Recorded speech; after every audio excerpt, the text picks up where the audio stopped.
Hi అందరికీ. ఆషాఢ మాసం వచ్చిందంటే చాలు బోనాలు, చెట్ల తీర్థాలు ఇవే అకేషన్స్ ఉంటాయి కదా. అయితే మేము కూడా అమ్మమ్మ వాళ్ళ ఊర్లో బోనాలు చేస్తున్నామంటే వెళ్తున్నాము. వెళ్ళేసరికి చీకటి అయిపోయింది. ఇక్కడ 2 బోనాలకు చేస్తున్నారు. ఒకటి పోచమ్మ తల్లికి, ఇంకొకటి బంగారు మైసమ్మ తల్లికి చేస్తున్నారు. ప్రజెంట్ మీరు చూస్తుంది ఏంటంటే బంగారు మైసమ్మ తల్లి టెంపుల్. ఇక్కడ పెద్ద మర్ర చెట్టు కింద చిన్న టెంపుల్ ఉంటుంది. లొకేషన్ అయితే చాలా బాగుంది.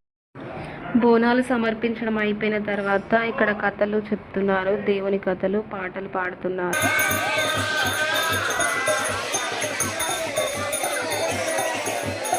ఇంకా పోచమ్మ తల్లి బోనాలేమో మధ్యాహ్నం చేసేసారు. అప్పుడు మేము రాలేదు. మేము వచ్చేసరికి చీకటైపోయింది. అమ్మవారిని దర్శించుకోవడం అయిపోయిన తర్వాత అందరూ ఎవరి ఇళ్ళకి వాళ్ళు బోనాలు ఎత్తుకొని ఇంటికి వెళ్ళిపోయారు.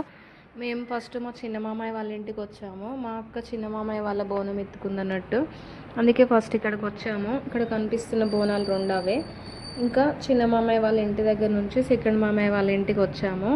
అందరం కలిసి ఇక్కడ చక్కగా బయట కూర్చొని ముచ్చట్లు చెప్పుకుంటూ వ్యూని ఎంజాయ్ చేస్తూ తింటున్నాము. నా వీడియో నచ్చితే లైక్ చేసి నా ఛానల్ని సబ్స్క్రైబ్ చేసుకోండి ఫ్రెండ్స్. Bye bye.